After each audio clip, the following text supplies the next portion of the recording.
different from men, women do have this thing called motherhood and raising children.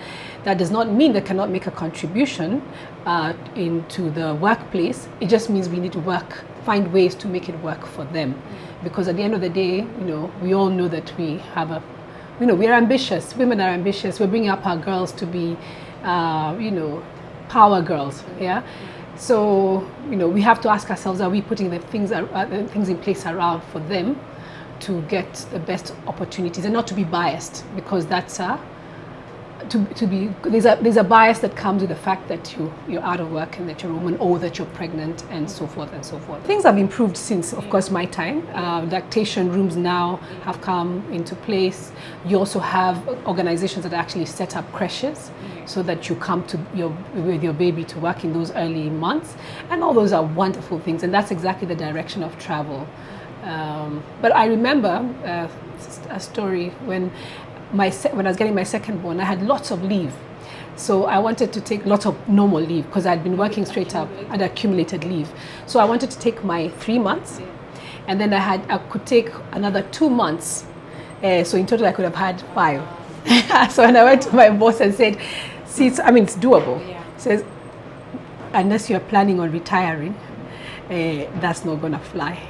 So in as much as I did have the leave to take, it was, there was still that thing of,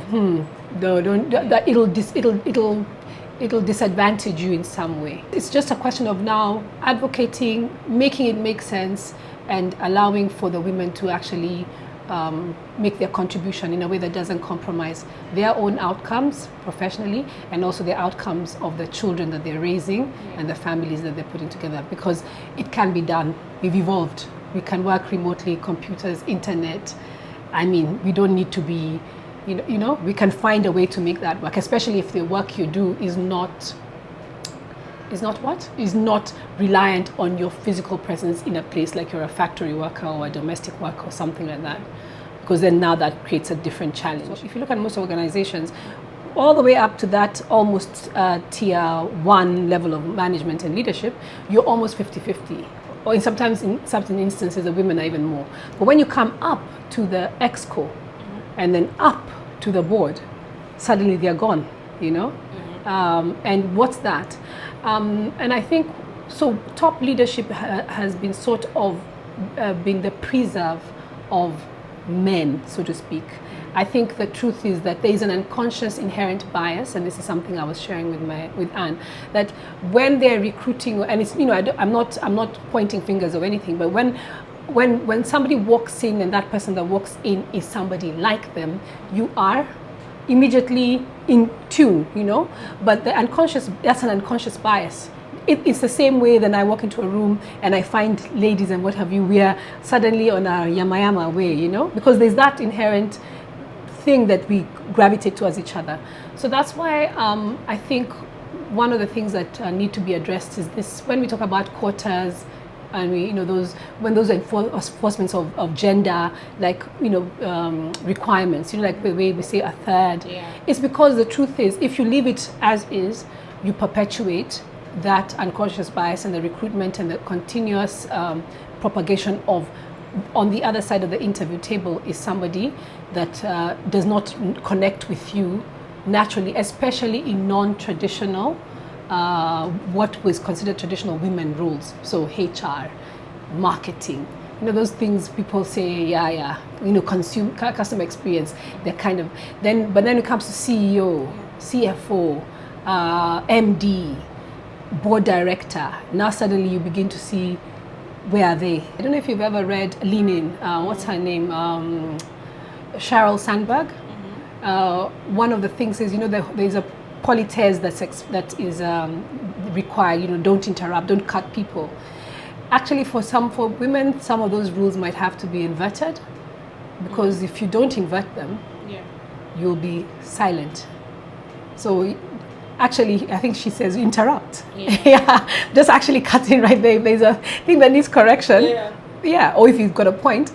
So, Lean In, I think, had a few, I read that book and I quite enjoyed it, because it's almost, some of those things will be not counterintuitive, but counterculture.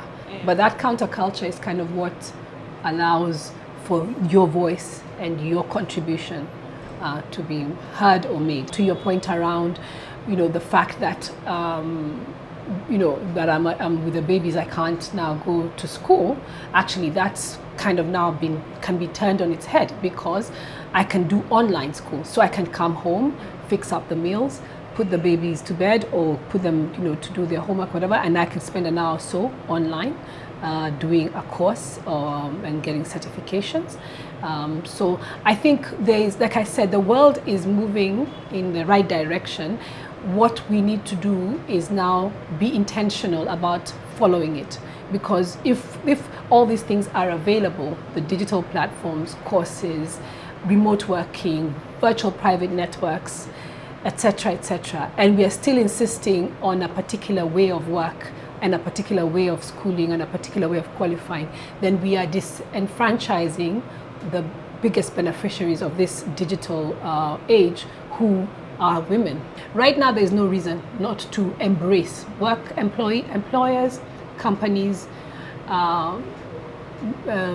bosses need to be intentional about looking at their workforce and saying it's not a one size fits all, because they're not one size, and therefore what do we do for this particular cohort, what do we do for this particular group, etc. Millennials, you'll have to take care of them. Gen Zs and Gen whatever, those ones are going off. They're not even going to conform to I'm just worried about what's going to show up in the next few years in the workplace, because they've got their own movement. Yeah. But again, now back to the women again. Yeah, how do we, as bosses, as corporates, look at the whole thing and say, let's make it so that she thrives. If you come from that place and then now build practices and policies around that, then we can really create, and we can embrace equity.